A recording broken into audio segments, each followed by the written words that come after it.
I'm going to present to you evidence of design in the natural world. And also, I'm going to talk about evidence of God's attributes in the natural world as well. And I think when we talk about evidence of design, it's good to emphasize the evidence of God's attributes as well. The two things go together. Now, I'm going to summarize the evidence that I present in my book, and I'm going to do it in my own words, so to speak. You might say, well, isn't my book in my own words? Well, not quite, because after writing my book, my wife rewrote my book into the English language. So you have a rare chance to hear hallmarks of design directly from the author. Now, one of the reasons I wrote Hallmarks is because I've spent many years as a practicing designer, mostly working on spacecraft mechanisms. So I feel very passionately about design, and I think I can recognize design when I see it. But another reason I wrote this book is because I wanted to defend God's word, and I wanted to present the gospel to unbelievers. Romans 1:20, and really my book is an exposition of this one verse of Scripture. God's invisible attributes are clearly seen, being understood by the things that are made, even his eternal power and Godhead, so that they are without excuse. Now, I think there's a great need for us to expound this verse in this land today. Do you know the message of evolution, I believe, is this: God's invisible attributes are not clearly seen. They are not understood by the things that are made, even his eternal power and Godhead, so that they are with excuse. And I think many people are going to hell, a word we haven't heard much of this week, but a lot of people are going to hell thinking that they have an excuse not to believe in God. And they're in for a big shock. And there's a need for creationists to present this truth, that the world does reveal God. There's a need for preachers to go into the pulpit to preach this verse and to believe it. Now, the next slide shows why we have to be careful with the design argument, because complexity and beauty do not always show evidence of design. And one example of this is the natural process of tides and waves. I collected this pebble from the beach today, and Richard Dawkins uses this in The Blind Watchmaker. He says, look, the sea can produce pebbles, and that's a complicated shape, and it's a beautiful shape. Therefore, everything can be produced by natural processes. So we have to be careful when we choose examples, not to choose pebbles. Now, the next slide shows 6 hallmarks of design, which I present in my book.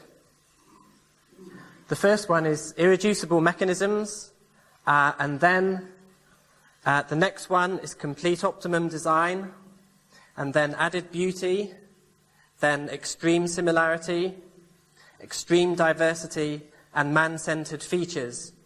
And these levels of complexity and beauty cannot be produced by evolution or any natural process.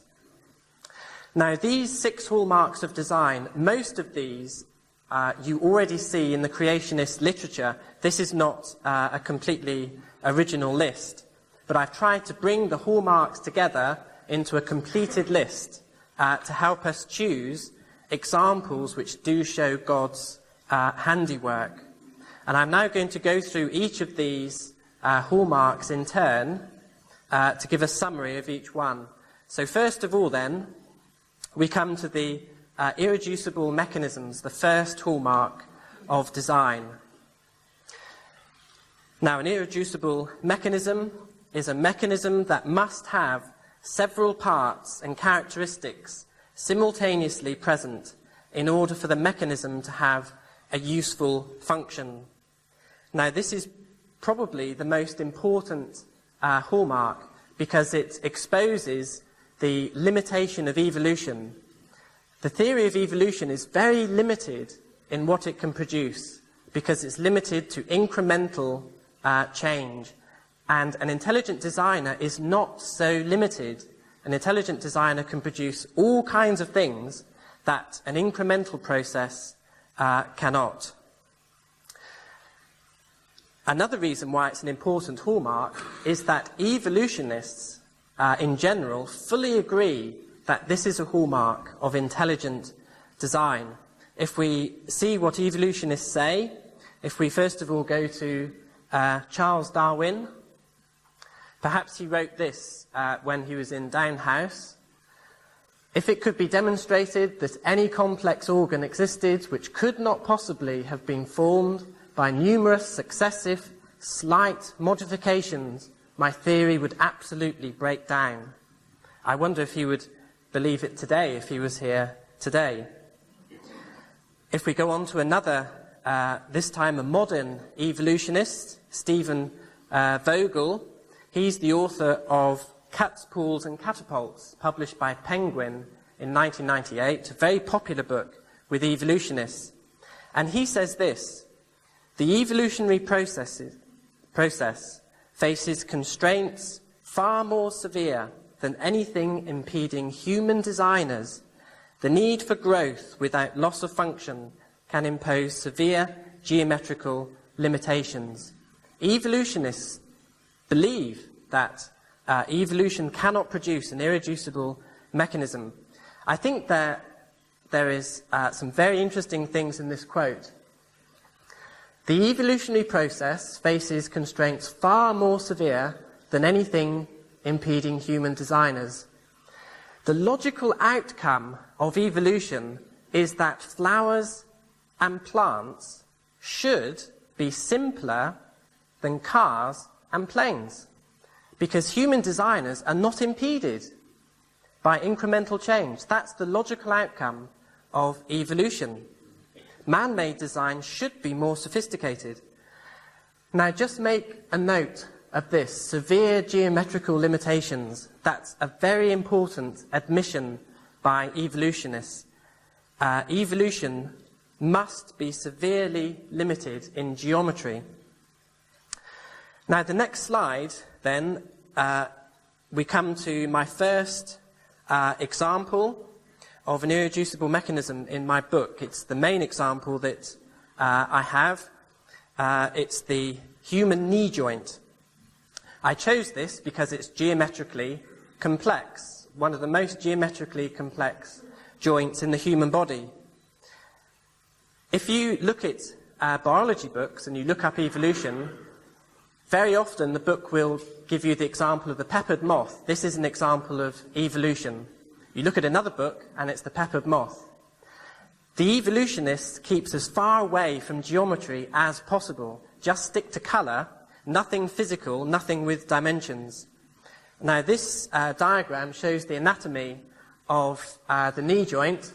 Another reason I chose it was because it's quite common.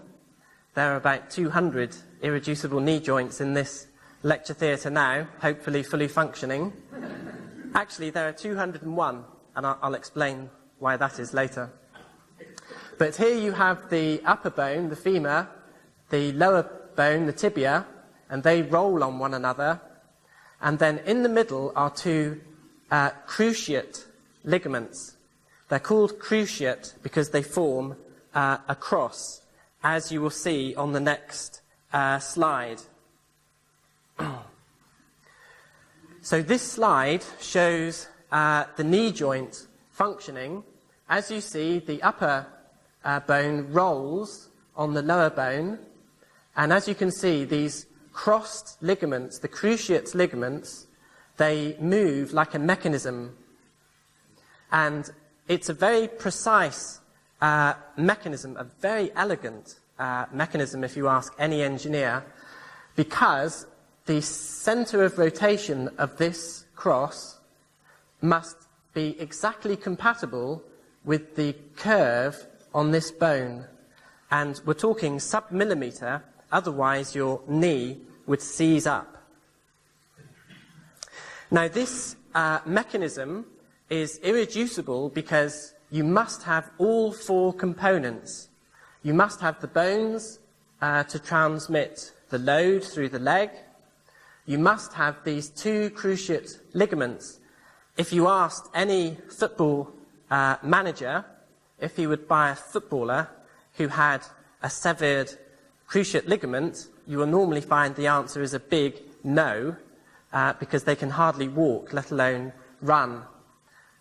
So for this to work, everything must be in place and correctly positioned. And in fact, you can go further and you can identify about 16 characteristics, like the position of these ligaments and the curvature on the bones. 16 characteristics that must be present for the knee joint to function properly. And those 16 characteristics would be specified by about 16,000 units of information in the genetic code. And all that must be present simultaneously for the knee joint to work. There are no other joints in the human body that have a crossed ligament. And it's very difficult for the evolutionist to explain how two ligaments could suddenly become crossed and attached at the right place at the same time that two bones happen to get the right curvature. The evolution of the knee is impossible. Now, some of you might look at my knee joint and say, wouldn't the example have been more powerful had I have included all the hundreds of other parts of the knee, like the cartilage, the kneecap, the other ligaments, the muscles, the veins, the skin, and so on? And I believe the answer is no. Because if you read Richard Dawkins' books and his colleagues' books, they focus on peripheral parts. Richard Dawkins would say, now consider the knee. The kneecap is not essential. So it just appeared one day, and because it had an advantage, it stayed. And he would say, the cartilage is not essential, and because it appeared, it happened to get retained. And after doing that again and again, he says, there you are, all of the parts could just appear. The way to grab evolutionists where it really hurts is to go to the fundamental mechanism, the irreducible mechanism, and if you focus on this, it stops them just looking at the peripheral components. Dawkins does the same with the eye. He concentrates on the eyelid and the lens, and he avoids the fundamental nerve cell, which is integrated with the nervous system. So you have to pin down the evolutionists. Now, the reason I said there was an odd knee joint is because I've got a model of a knee joint here.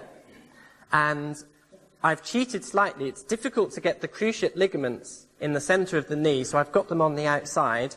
And here you can see the knee joint working. Now, if you try this afterwards, you'll see this is a wonderfully smooth mechanism. I got my undergraduate students to make me this as part of their final year project, which is a big part of their degree.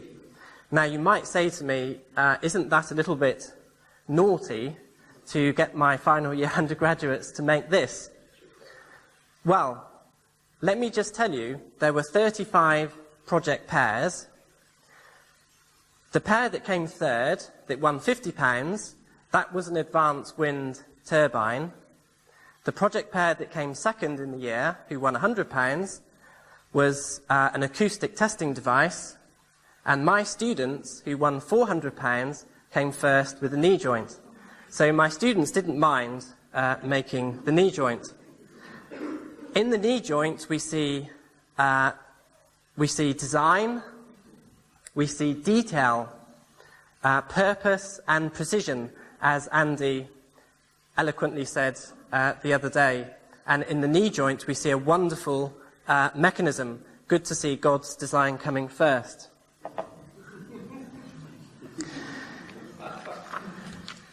Now, the next slide shows why it's very useful to distinguish between non-critical and critical characteristics.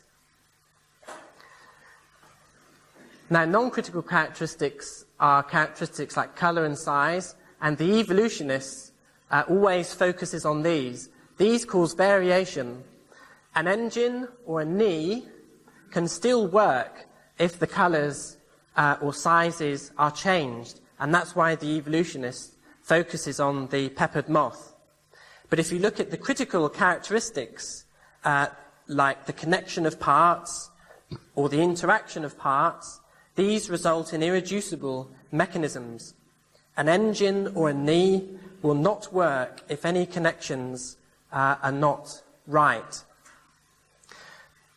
As part of my research, I tried to find the genes which were responsible for specifying the position and assembly of the leg as a baby is growing in the mother's womb. And all the biology books I looked at, they said they simply do not know how it happens. Somehow, a cell on the limb bud of a baby in the womb, there's a clock there and a positional sensor, and somehow the cell says it's now time to grow a ligament from this limb bud, and you have to go in this direction, and then you have to fix onto another bone, and this ligament must go in this direction. And the biology book said they simply cannot understand how that could possibly happen, and they haven't found the genes and how it works. I was horrified the other day to hear the term junk gene, because it may be that one of the genes that is doing that is called a junk gene, and, well, that would be an abomination to a design engineer, because they're miracle genes that do that, not junk genes. Now, let's go back to some quotations by evolutionists. Here's one by Richard Dawkins. I am not aware of any organ that cannot be evolved by successive slight modifications. Now, the next time you see Richard Dawkins, can you tell him he's been walking on 2 irreducible knee joints all his life? And now one of Richard's friends, Stephen Gould, our inability, even in our... Well, it's a nice contradiction here, you see. Our inability, even in our imagination, to construct functional intermediates, in many cases has been a persistent and nagging problem for gradualistic accounts of evolution. This is an important confession, and he was thinking of joints like the knee joint when he said that. So we now come to the next slide. This is where it gets important, because we must now consider how we see the attributes of God in the knee joint. And the knee joint reveals the wisdom of God. And there is this lovely verse from Ecclesiastes. As you do not know what is the way of the wind, or how the bones grow in the womb of her who is with child, so you do not know the works of God who makes everything. So that was the irreducible knee joint. Now, the next example I give in my book is the irreducible flight mechanisms of birds. Now, I don't need to go into any detail on this because Andy McIntosh has covered this brilliantly. But can I just add one single point to this? The aerofoil was invented in 1804, and that is one of the most important components in an aircraft. It still took 99 years for engineers to design a flying aircraft, and there were a lot of very clever engineers working on that. Now, according to evolution, it should be very simple to evolve flight step by step. So either human designers are very stupid, or evolution doesn't work. And I know which one I believe, because there were very clever designers around in the last century. Now, if we go on to the next slide, and this is the third example of irreducibility in my book, and this time it is the irreducible Earth ecosystem. And in this system, there are three participants in a food cycle. There are the producers, the consumers, and decomposers. And there are wonderful interdependencies between these three participants. Now, following yesterday's advice on public speaking, I don't want to go into too much detail, but suffice to say, if there weren't plants, then animals would be dead.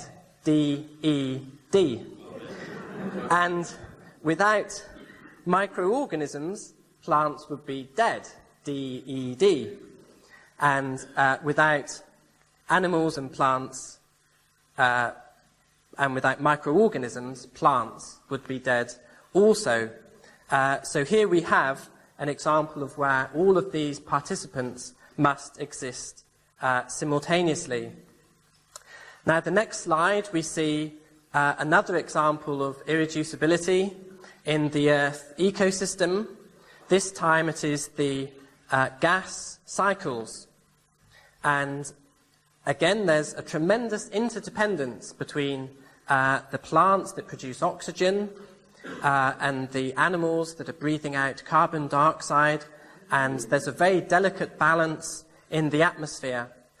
It's interesting when you read biology books, they talk a lot about a tremendous interdependence, but they never give an answer as to how that could have evolved in the first place. And then the final example on the next slide of the irreducible Earth ecosystem. This time it is the plants and insects. Both absolutely needs the other. So that finishes my irreducibility. Now, the next hallmark, the second of the six, is complete optimum design. Now, the definition of this hallmark is a mechanism has complete optimum design when it has no functionless parts and when it is precisely suited to its environment. Now, according to evolution, there should be vestigial parts. Biologists believe that. And in the case of the so-called most advanced animal, the human being, there should be a very large number of vestigial parts. There should be experimental parts that are just about to become some new device. And there should be incomplete adaptation to some new changing environment. In contrast, any designer, and this is what I teach my students, should have complete optimum design. You wouldn't want to buy a car if it had completely useless parts in the car. Now, to give some examples of this, I'll just give a couple. The first one is complete optimum design in birds. Now, feathers are wonderful structures, one of the most efficient and beautiful structures known to man. I think the most efficient after the spider's web. And according to evolution, if creatures in the past have evolved into birds, then today we should see some evolution of land animals into birds, or at least we should see some birds that have not quite finished their evolution to being completely a bird. But the amazing thing is, all 9,000 species of bird contain perfect feathers. Now, of course, I should put in a caveat. There are some degenerate feathers, as we saw with the flightless cormorant. But if you neglect the effects of the fall, then we see perfect feathers. By the way, that Archaeopteryx fossil, if you look very closely, you see complete asymmetry in the flight feathers with the same degree as a modern bird. Now, the next slide, just a couple of verses on what the Bible says about the wisdom of God and birds. The first quote comes from Job. Does the hawk fly by your wisdom? And we can be reminded that only God can create a living bird. And then another lovely one from Proverbs. There are things which are too wonderful for me, the way of an eagle in the air. Now, I just have one more example of complete optimum design, and this is the human body. Now, you find in the human body there's no vestigial parts at all, no fur, no tail, which is quite remarkable if you're an evolutionist, considering our great ancestry. We also have an upright stature. One of the interesting things we did in this project was simulate what happens on a real human leg. On your leg locks in a vertical position, and that's why it's quite easy to stand up. If you ever watch an ape, it's exhausting for an ape to stand up because they have to stand with bent knees. But a human being, we actually looked at knee joints in the medical department and measured them, and they locked at about 1 or 2 degrees past vertical, a perfect locking position for standing in the upright position, and also very easy for upright walking. I managed to walk a long way up the beach today without feeling tired at all, but for an ape, that would be very tiring indeed. And then delicate fingers. It's very important to note one of the unique features of humans. Not only do we have an upright stature, which is unique, but we have unique arms. Every other mammal in nature uses its arms for walking or eating or fighting, but our arms have been designed completely for creative tasks. We don't walk on our hands, and we have delicate hands and fingers to perform creative tasks of infinite variety. And we have delicate senses too. Now, the next slide is a relevant verse on the human body. This is what Psalmist David said. I will praise you, for I am fearfully and wonderfully made. He could not have said that if he contained vestigial parts. And the next time you see a theistic evolutionist, perhaps you should ask them how the psalmist David could have said that. So that's complete optimum design. Now we come to my third hallmark out of 6, which is added beauty. And the definition here is added beauty is a beauty that has no functional purpose, but has been deliberately added by a designer to produce a beautiful effect. And some examples of beauty: embellishments, elaboration, proportion, colour, unity, variety, purity, etc. And just to explain what I mean here, the next slide shows 2 man-made artifacts. Now, the first one is an aeroplane. Now, an aeroplane might look beautiful, but the beauty of an aeroplane is due to function only. It's a functional beauty. And the beauty of an aeroplane in and of itself would not be an evidence of design. But if we come to the next example, if you look at a classical column, and there are some here in Portsmouth, a classical column does not need to be anything more than a very plain, boring cylinder. And yet the designers embellish that cylinder with vertical grooves, with horizontal carvings, and very intricate, embellished carvings up here. Now, when you see a classical building and a classical column, it's absolutely clear that a designer has deliberately put beauty into that building for beauty's sake. And I believe you see this very much in the natural world. And my first example on the next slide is that of bird song. And the example here is the song of the wood pewee. And this song contains remarkable musical structure, the kind of musical structure that would normally take a trained musician to create, because there's rhythm, it can be put into 3/4 time, there's melody, it follows the right rules of melody, there's unity in variety, one of the most important features of music. Notice the first phrase is repeated identically in the third bar, and there are appropriate variations in the second and fourth bars. Remarkably, many birds have absolute pitch, which means every day of the week they sing in the same key, which is better than most opera singers, and if they're just singing unaided.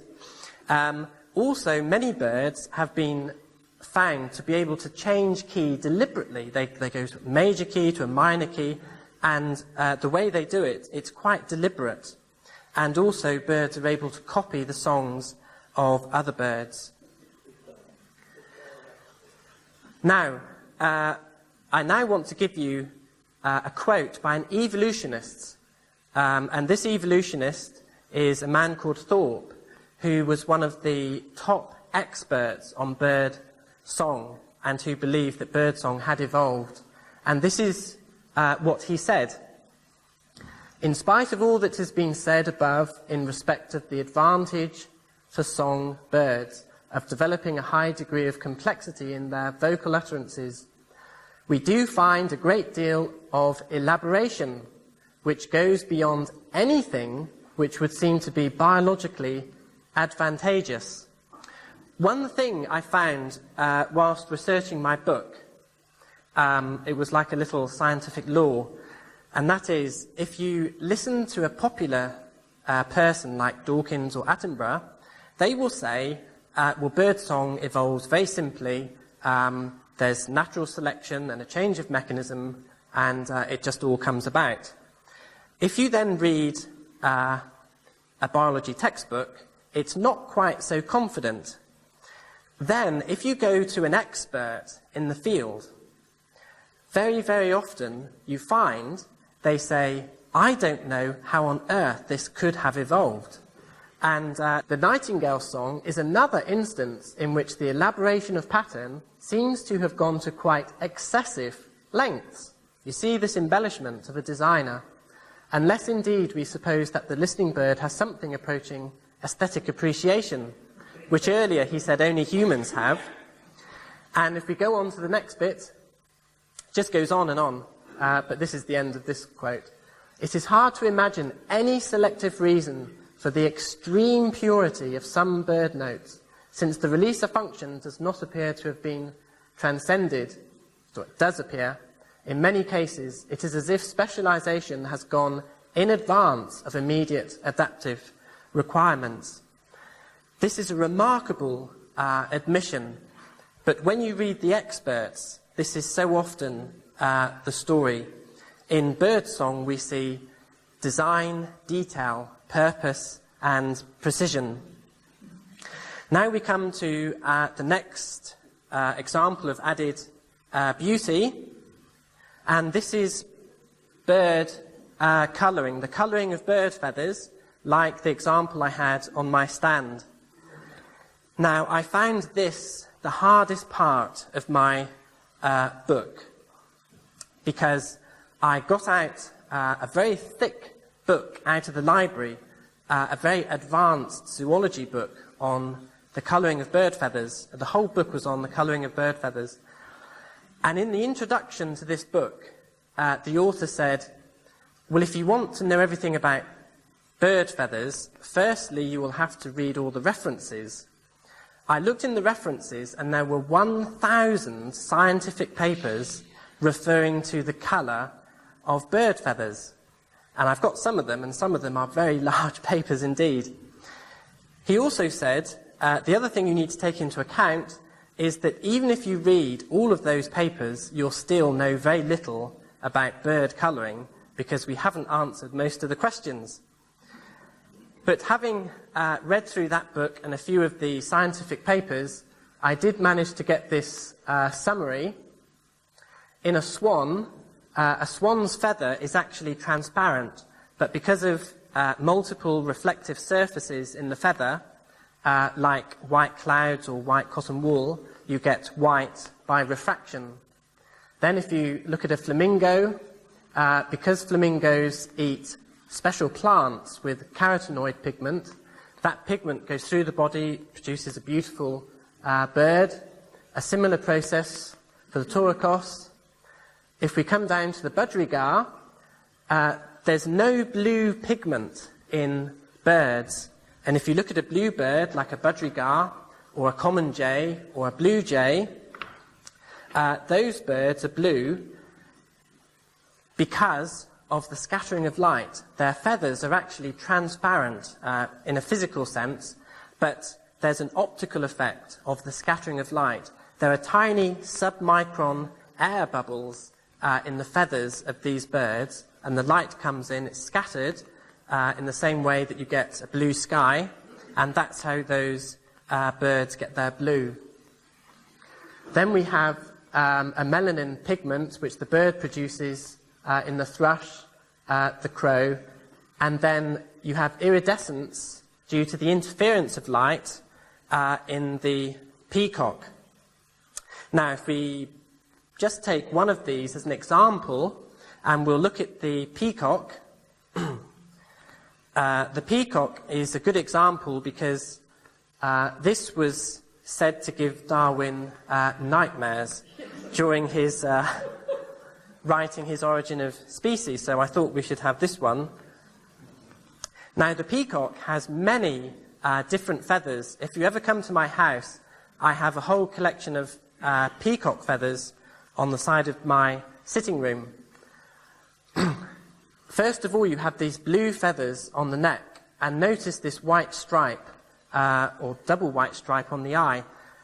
The bird has various what they call tracks on its body, and pigment, when the bird grows from a baby chick, pigment migrates across the body, and it just so happens to go into these well-defined tracks. The right pigment goes to the right area. And after the blue feathers, afterwards there are some brown flight feathers. On top of the brown flight feathers, there are some brown and white speckled contour feathers. Above these, there are some of these bubbled, shiny feathers. And leaving out half a dozen other feathers, there are then these magnificent tail feathers.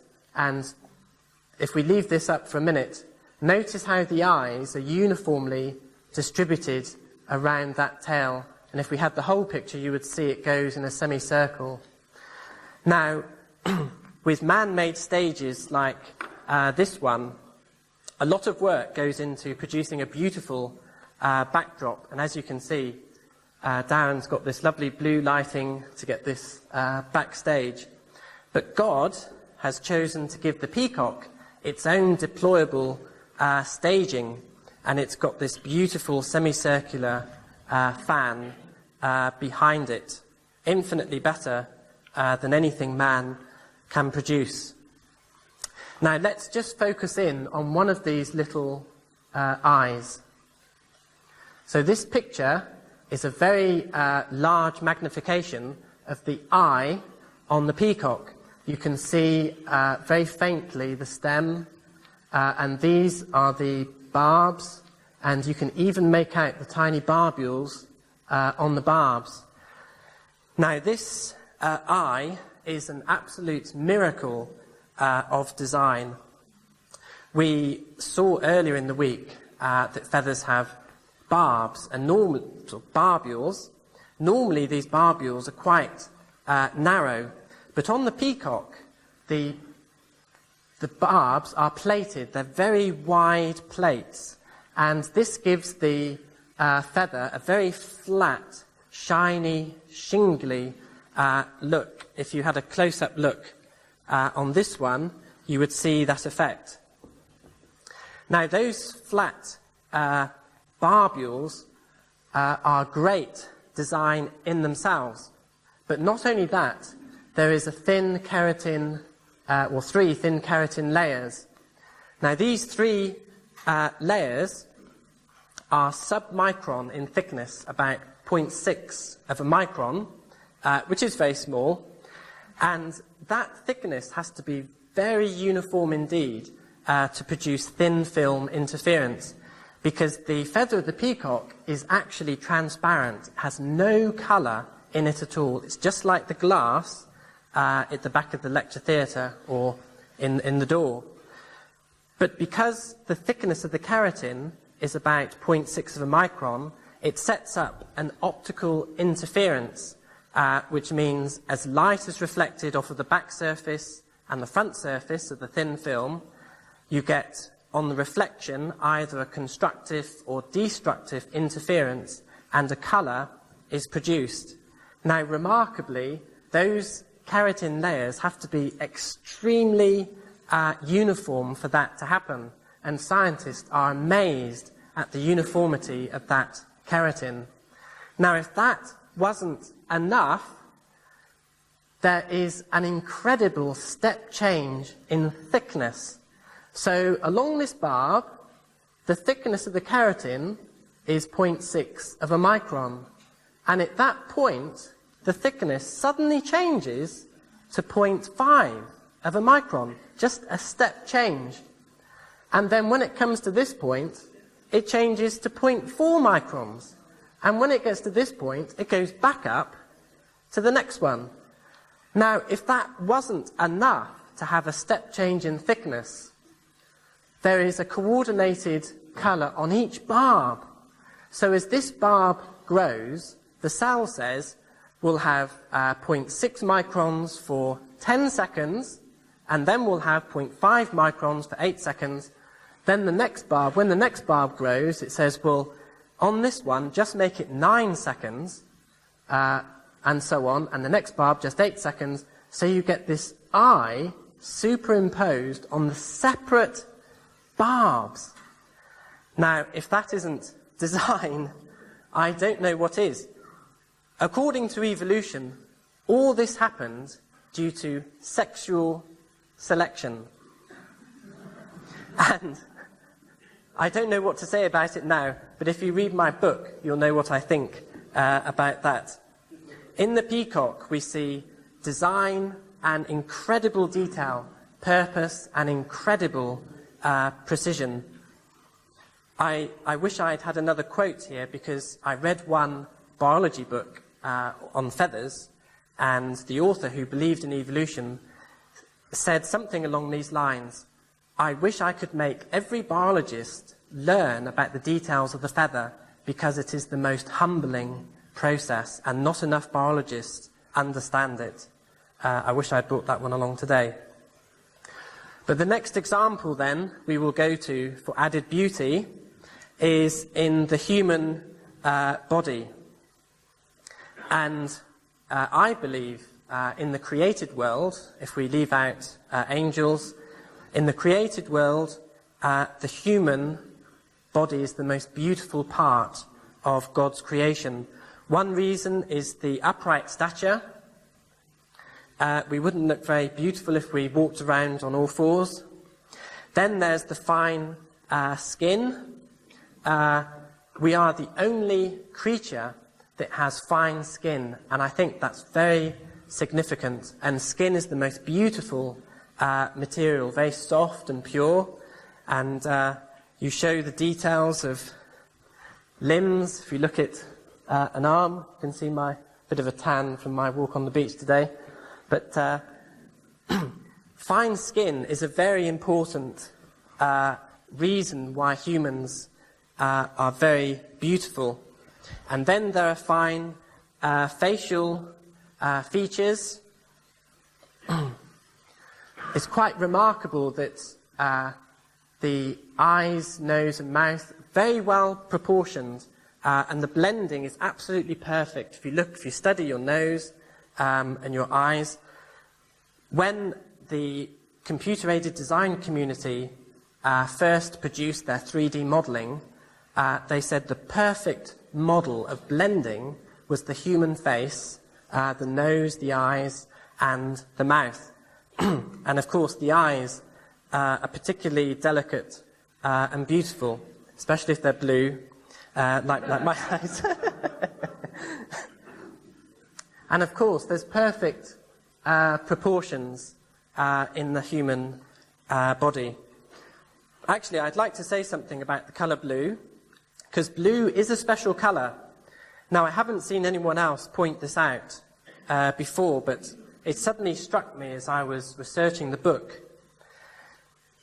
Having read a lot of papers on plants, animals and birds, blue is the only colour not normally produced by a pigment. There's never ever a blue pigment in birds or animals or fish. There are some rare blue pigments in plants, but they're quite unusual. However, blue is the only colour normally produced by the scattering of light. The scattering intensity of light is inversely proportional to the wavelength of light, and since blue has the shortest wavelength, scattering normally produces the colour blue, as in the sky. And therefore, what we find is that blue dominates in the sky, but blue is a rare colour on land, and that makes a good contrast. And blue is special in eyes, feathers, etc. There's the chlorophyll producing the green pigment in plants, and that's no accident, that's design. If we then think of God's attributes and God's love, let's think of beauty in the Bible. It's interesting, the most common reference to beauty in the Bible is beauty to the human body. Leah's eyes were delicate, probably blue, but Rachel was beautiful of form and appearance. And just one other quote, and I had to go back to the good old AV to get this one. Gavest thou the goodly wings unto the peacocks, or wings and feathers unto the ostrich? So that's added beauty. Now we come to extreme similarity. And the definition here, extreme similarity in a wide range of different objects is an evidence of design, because intelligent planning is needed to replicate features in objects that are not closely related. Now, on the next slide, we can see, according to evolution, similarity is an evidence of evolution. We heard Paul Garner talk about how evolutionists infer from similarity, from similar characteristics, that evolution must have taken place, as with this tree. Darwin considered similarity to be a really key evidence. I think he said if that was the only evidence, he would believe in evolution. And it's often taught, sadly, in schools, that this is an evidence. It's very sad because it's very untrue. If you talk to any designer, every engineering designer will tell you that you should find similarity in any designed object. These different vehicles contain similar features. This is just a classification tree. A motorbike has wheels and a bicycle has wheels, but they could not have evolved because a motorbike has an engine which is a completely unique mechanism to a bicycle. So these different vehicles contain similar features, but they could not have evolved, and those common features are due to common designers. If we had an evolutionist here, he would no doubt jump up and say, well, that motorbike is a mosaic.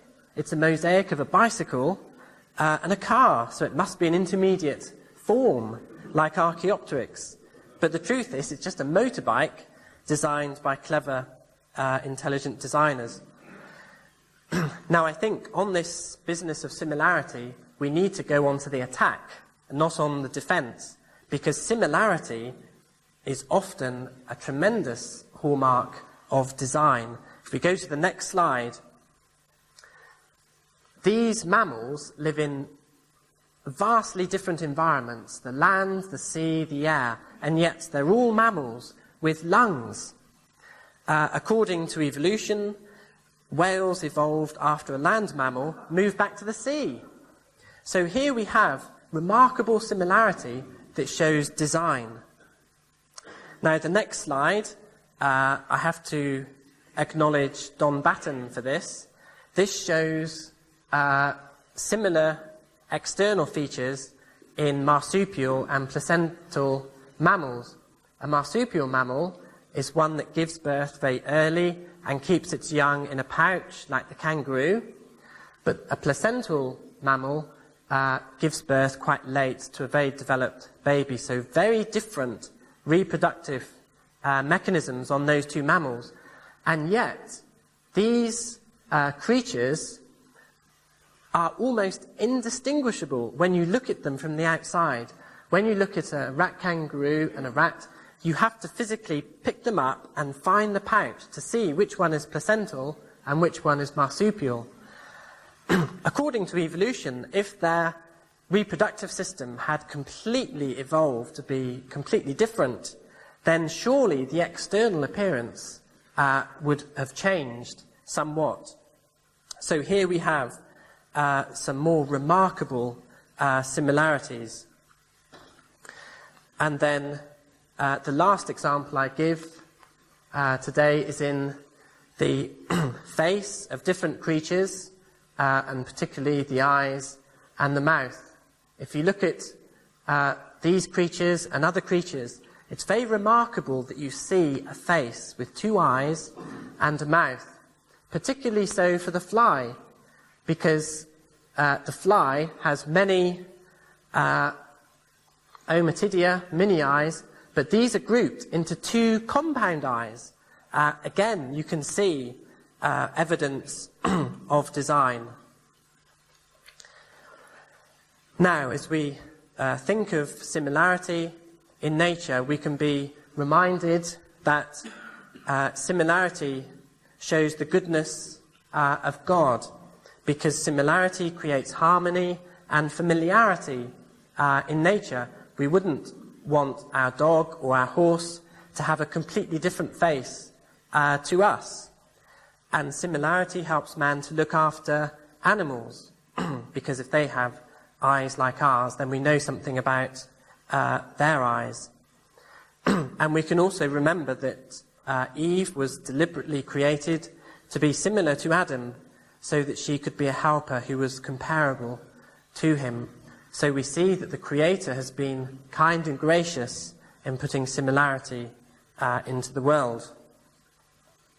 So that's similarity. Now we come to the fifth hallmark of extreme diversity. Again, this diversity is sometimes used by evolutionists to put up as evidence for evolution. But again, if there is extreme diversity, this is actually evidence for design. Extreme diversity is a diversity which contains many unique features, and evolution can't do that. If we go to the next slide, we'll see the hummingbird. And again, I don't need to say very much about this because we've heard about this from Andy, but suffice to say, a hummingbird is a unique type of bird that could not have evolved from another type of bird. If we go to the next example of the camel, a tremendous design. The camel, it has these rubber lips for the coarse plants it eats, special valves on the nostrils, to stop the sand going up. Large eyelashes, again, stop the sand. Especially thin body profile, so the sun misses most of the camel as it beats down from above. Very wide feet for the sand, and its temperature can go up and down. I'll just mention something about a unique urinary system in the camel. When the weather gets hot, it has the ability to stop passing water. So the body says, it's now hot, we're going to stop passing water, and the water that the waste products that would normally go through the water system get redirected to the stomach to pass as solids, and the camel can go several weeks without passing water. A very remarkable and unique feature. Then the next example is the platypus. God has a sense of humour, I once heard. And if we go to the next example, it's good not to stick to creatures all the time. The ginkgo leaf is a tremendous example because there are thousands of leaves that have a segmented structure, but the ginkgo leaf is just one type of leaf that has a very different fan-shaped structure, and that is quite mind-boggling to the evolutionists. If we move on to the next slide. In my research, I was fascinated by the range of sizes of creatures. And first of all, if you look at mammals, the largest is the blue whale at 120 tons, and this is 100 million times bigger than the bumblebee bat, weighing just 1.5 grams. Then the biggest flying bird is the Corey bustard, weighing 18 kilograms, which is 10,000 times bigger than the bee hummingbird. Then you have, very remarkably, the fish, the whale shark, 40 tons, which is 10 billion times bigger than an adult dwarf pygmy goby.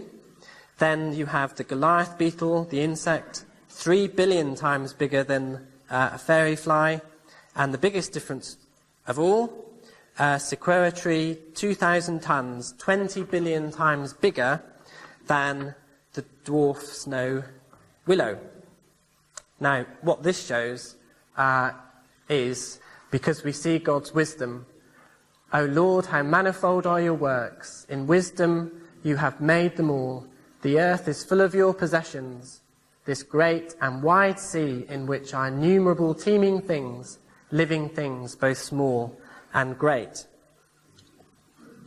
So we come to the final hallmark, man-centered features.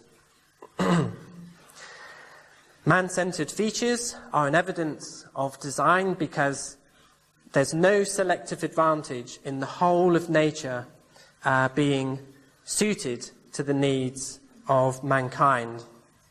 And the first example I'll give is that of man-centered fruit. Now, what you notice with fruit is that it has very convenient packaging, because this banana I can split with my nail, and it splits very conveniently into four ways. And the packaging also tells me how ripe the contents are. I don't know any human packaging that does that. Now, today, many of you took this man-made carton, which you had to take a straw along, because if you just split it down the middle, all the juice would come out. But God has got one better than that, because if you take an orange, if you take the packaging off, the orange juice doesn't come out. And in fact, he's made a little handheld segment that you can take off, and even if you take a little bite, it doesn't spill, because there are little micro segments in there that hold the rest of the orange juice. Then we come to the right shape and consistency. What you notice on the banana is that it's just the right diameter to take a bite. Not only that, I love the way it has a little curve, because if it was straight, I would have to have it in front of me, but because it's bent, I can see you while I eat.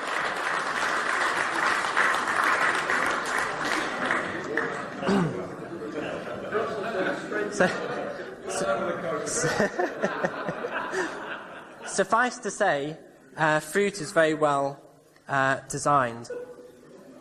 Then we come on to clothing materials, and sheep's wool is very well designed indeed. Apart from growing fast on the sheep, it has very high insulation due to the air trapping, very lightweight, it's porous, permeable, it feels soft and easily coloured. And I have friends who work in the clothing industry, and man still cannot produce a synthetic material that can match these wonderful natural materials like wool and cotton. Now I think we'll go to the next slide. I must have the horse. The horse is very important in the Bible, and it's so easy to take it for granted, but if you look carefully at a horse, it is perfect for sitting on. It could not be better. It has a fast speed, a long range, apart from being beautiful, and of course environmentally friendly, which is important today. We go back to the design arguments, back to where we started, Romans 1:20. I was very sad to hear earlier in the week that there are centres with a great evolutionary bias opening for children. There's one starting in Newcastle, or started, and one started a few months ago in Bristol, and no doubt in other cities these centres for promoting evolution to children are starting up. Very sad to see, because children very naturally believe in a creator. Now, at the beginning of this conference, we heard how Dawkins refers to creation as absurd. Well, we can go one step further than that, and we can say evolution is an abomination to the Lord, because it denies this verse in Romans 1:20, and there is a great need today to preach this verse. Now, the next slide, we come again back to God's attributes. Great is our Lord, and mighty in power. His understanding is infinite. And when we look at DNA, or the hummingbird, or the camel, then we see the truth of this verse. One of the problems with a book like Michael Behe, and I can see the usefulness of his book, but he never talks about the attributes of God. And if we ever talk about design in nature, we need to talk about God's great attributes. Then on the final slide, the next slide, we must not forget how God created. When a human designer designs, it can take many months or many years to design something very simple, and even then it goes wrong. But with God, God simply spoke. And as this verse says, we need to fear God and stand in awe of him when we consider not just what he made, but how he made it.